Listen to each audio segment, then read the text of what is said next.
सुनो, जिंदगी पुकार रही है तुमको, बढ़े चलो। दी स्टैंडर्ड कॉलेज, रोशन, पुरअज़्म और सेहतमंद मुस्तकबिल का अमीन। जिंदगी को बावकार तरीके से रवादावा रखने और नौजवानों के महफूज मुस्तकबिल के लिए स्टैंडर्ड कॉलेज ने ऑनलाइन क्लासेस का आगाज किया है, ताकि हमारे बच्चे तालीम की शाहराह पर गामजन रहें। गैर यकीनी हालात में यकीनी मुस्तकबिल। दी स्टैंडर्ड कॉलेज के साथ admission open. FSC, ICS, ICOM, FA, BS Zoology, Chemistry, Physics, Math, CS, IT, Economics, English, Psychology, BBA, BA, BSc, BCom। आए पाकिस्तान को आगे बढ़ाएं, मुहतात होकर और एतमाद के साथ। The standard college, girls campuses, Paris road, Hajipura road, Saidpur road Khichian, boys campus, circular road. बिस्मिल्लाहिर्रहमानिर्रहीम। अस्सलाम वालेकुम dear students, how are you? I hope you are good. Okay students, आज हम इंशाल्लाह इस जो चैप्टर नंबर हमारा चल रहा है, चैप्टर नंबर 4 इंडेक्स नंबर, इसका लास्ट लेक्चर आज हम करेंगे और आज इंशाल्लाह ये चैप्टर हमारा वाइंड अप हो जाएगा। लास्ट लेक्चर बेटा हमारा जो इसमें टॉपिक है वो है cost of living index number. Topic है हमारे पास cost of living index number और इसके 2 क्वेश्चंस हैं, लास्ट 2 क्वेश्चंस और एक साथ एग्जांपल है cost of living index number. Clear? Okay students, इसके अंदर 2 फार्मूलाज हैं। नंबर 1 फार्मूला हम डिस्कस करेंगे फैमिली बजट मेथड। ठीक है, फैमिली बजट मेथड। इसका सेम फार्मूला बेटा लेस्पियर इंडेक्स नंबर जो आपने पढ़ा था, सेम वही फार्मूला है। P01 is equal to summation P1 Q0 by summation P0 Q0। Family budget method में हम लेस्पियर इंडेक्स नंबर वाला फार्मूला ही यूज करेंगे। नंबर 2 पे है सॉरी ये वाला जो फार्मूला है ये है एग्रीगेटिव एक्सपेंडिचर मेथड। ठीक है, ये जो लेस्पियर वाला फार्मूला है ये कौन सा है बेटा? एग्रीगेटिव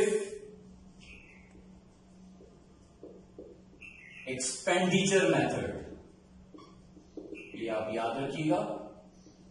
और जो सेकंड है वो है फैमिली बजट मेथड।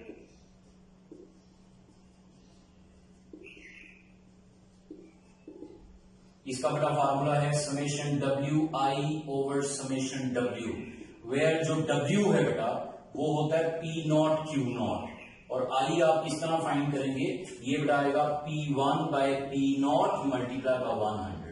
ठीक है, आए क्वेश्चन करते हैं, आपको समझ आ जाती है। मैं एग्जांपल करा देता हूं, क्वेश्चन बेटा आप खुद सॉल्व कर देना। एग्जांपल है 4.17, construct the cost of living index number for 1962 on the basis of 1960 from the data given below by aggregative expenditure method and by family budget. दोनों फार्मूले बेटा उसने डिमांड किए हुए हैं। तो इस क्वेश्चन में बेटा पहचान भी कैसे होगी? इस क्वेश्चन में 2 इयर्स होंगे, 2 इयर्स की प्राइसेस गिवन होगी और सिर्फ 1 ईयर की क्वांटिटी गिवन होगी। जैसे इसमें देखें कमोडिटीज गिवन है और साथ इसने क्वांटिटी कंज्यूम Q0 दिया हुआ है और प्राइस दी हुई है बेटा 1960, चूंकि बेस है इसलिए इसको P0 कहा हुआ है और नेक्स्ट ईयर को P1 से डिनोट किया हुआ है। ठीक है, तो मैं यहां पे आपको क्वेश्चन परफॉर्म करके बताता हूं, आपने सोल्यूशन में आना बेटा। एग्जाम्पल करा रहा हूं, एग्जाम्पल नंबर है हमारे पास 4.17, लास्ट एग्जाम्पल। ओके, यहां पे आप कमोडिटीज लिखें, जो भी कमोडिटीज हैं आपके पास स्टूडेंट्स। कमोडिटीज है बेटा, व्हीट है हमारे पास, इसके बाद राइस है, फिर स्टूडेंट्स जो भी हमारे पास है वो लिखते जाएं। घी है, शुगर, सॉल्ट, क्लॉथिंग, वेजिटेबल, जो भी डाटा लिखा होगा, हाउस रेंट, ये बेटा हमारे पास कमोडिटीज हैं। अब यहां पे 1960 का डाटा लिखें, P1 क्वांटिटी को Q0 और प्राइस को P0। क्लियर? तो ये मैं क्वांटिटी लिखने लगा हूं 10 माउंट्स, MD का मतलब माउंट्स। ठीक है, और यूनिट में भी पर माउंट लिखा हुआ है और आगे 8 है आपके पास, फिर यहाँ पे 1 है, फिर 15 सेड्स है और आगे भी सेड्स है बेटा। ठीक है, 25, फिर हमारे पास 1 और 100, क्लियर, और 35 और इसका बेटा कुछ भी नहीं गिवन। ठीक है, इसको ऐसे लाइन लगा दी। ठीक है, ओके, इसके बाद हम प्राइस लिखेंगे इसकी बेटा 25, फिर 36, 50, फिर बेटा हमारे पास है 8, 2, 1, 3, 1 और 50 लास्ट पे। और जो नेक्स्ट ईयर है 1961, इसकी सिर्फ प्राइस गिवन है तो आप इसको P1 से डिनोट कर लें। That is 30, 41, 53, 10, 3, 1, 4, 2 and 70। क्लियर? ये बेटा डेटा हमारे पास गिवन है। हमने इसमें cost of living index number के 2 फार्मूलाज हैं, वो हमें इसमें ड्राइव करने हैं, फाइंड करके उसको बताने हैं। तो सबसे पहले बेटा ये फार्मूला लिखा हुआ है, एग्रीगेटिव एक्सपेंडिचर मेथड, P1 को Q0 से मल्टीप्लाई करें। यहां पे बेटा एक कॉलम बनेगा P1 Q0। क्लियर? P1 को Q0 के साथ मल्टीप्लाई करें, क्या आएगा बेटा 300, 41 को बेटा 8 से करें, 8 1 8, 8 4 बेटा कितना आएगा 32।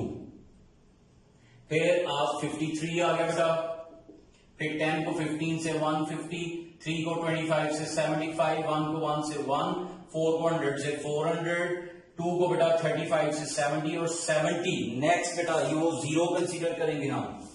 ठीक है, देख लेते हैं इसका क्या आता है बेटा। हमारे पास 70 और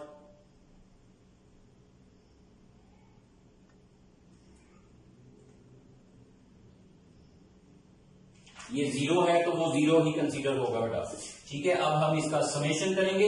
इसका समेशन बेटा हमारे पास आएगा दैट इज P1 को Q0 से मल्टीप्लाई किया 1447। एक बार हम चेक भी कर लेते हैं कि क्या यही आंसर आता है। 300 plus 328 plus 53 plus 150 plus 75 plus 1 plus 400 plus 70, तो ये बेटा आ रहा है 1370 प्लस इसमें बेटा 70, तो ये अच्छा ओके।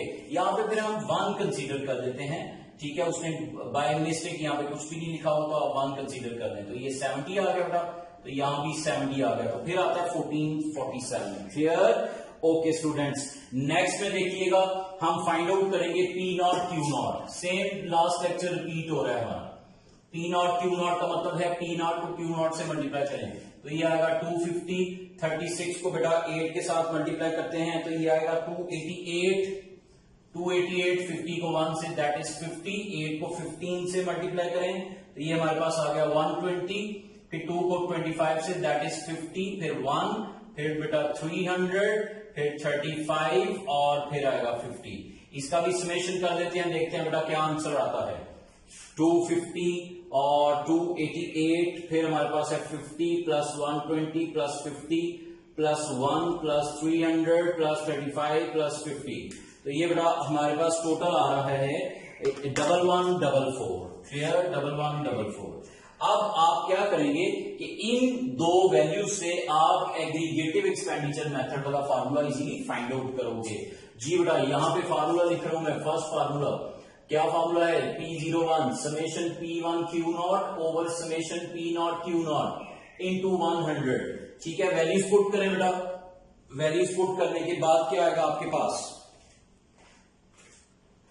फार्मूले में वैल्यूज पुट करें। P1 Q0 का जो समेशन है वो है 1447 और P0 Q0 का हमारे पास है 1144 मल्टीप्लाई 100। क्लियर? अब इसको डिवाइड करके हम मल्टीप्लाई करेंगे 100 के साथ। 40 को डिवाइड करेंगे बेटा हम 1144 पे और मल्टीप्लाई करेंगे 100 से। ये बेटा आ गया 125.87। क्लियर? नंबर 2 पे बेटा फार्मूला है फैमिली बजट मेथड। इसके लिए W को मल्टीप्लाई करना है I के साथ। W क्या होता है, P0 Q0। इसका मतलब W का कॉलम ऑलरेडी हमारे पास बना हुआ है, ये W का कॉलम है। I का कॉलम हम परफॉर्म करेंगे। I कैसे आएगा, P1 डिवाइड P0 मल्टीप्लाई 100। यहां पे I कॉलम परफॉर्म करेंगे बेटा, इसका फॉर्मूला है P1 बाई P0 इंटू 100, यानी P1 वाली वैल्यू को P0 वाली वैल्यू पे डिवाइड करेंगे और मल्टीप्लाई करेंगे 100 से। जैसे P1 की वैल्यू फर्स्ट वैल्यू है 30, इसको डिवाइड करेंगे 25 पे और मल्टीप्लाई 100 से। फर्स्ट वैल्यू आ गई बेटा 120। सेकंड वैल्यू 41 को 36 पे डिवाइड करेंगे और मल्टीप्लाई करेंगे 100 के साथ, तो ये बेटा आ जाएगा 113.89। क्लियर? इस तरह से ये वैल्यूज हम बेटा लिखते जाएंगे। 106 आएगा नेक्स्ट वैल्यू में, और फिर आएगा बेटा 125, 150, 100 और 135.3, और फिर बेटा आएगा 120.0 और 140.0। क्लियर? ये हमारा आई का कॉलम बन गया। अब फार्मूले में देखें WI है, समेशन WI। समेशन WI का मतलब है W को I के साथ मल्टीप्लाई करेंगे, इन टू कॉलम्स को मल्टीप्लाई करके एक नया कॉलम यहां पे परफॉर्म करेगा, और ये कॉलम कौन सा होगा? WI। ठीक है, 120 को 250 के साथ मल्टीप्लाई करेंगे, देखिए क्या आता है, 120 मल्टीप्लाई बाय 250 दैट इज 30,000। ये बेटा आ गया 30,000। क्लियर? इसी तरह से वैल्यूज मल्टीप्लाई करके लिखते जाएंगे, और इसका जो समेशन आएगा बेटा वो आएगा 144,693.2। अब फार्मूला लिखेंगे, इसके अंदर वैल्यूज पुट करेंगे और डिवाइड करके बेटा हमारा आंसर आ जाएगा। सेकंड फार्मूला है summation WI by summation W। Okay students, इसमें वैल्यू पुट करें 144,693.2, और W का समेशन ऑलरेडी हमारे पास है, दैट इज 1144। इसको बेटा आप डिवाइड करेंगे फाइनल, तो ये आंसर आ जाएगा 126.48। 126.48। Okay students, clear? आसान है, गुड। इस तरह का बेटा लास्ट 2 क्वेश्चंस हैं, वो आपके लिए होमवर्क है, वो आप खुद करेंगे। अल्हम्दुलिल्लाह आज हमारा ये चैप्टर कंप्लीट हो गया। नेक्स्ट लेक्चर में इंशाल्लाह हम चैप्टर नंबर 5 स्टार्ट करेंगे। अपना बहुत ख्याल रखें। अल्लाह हाफिज़।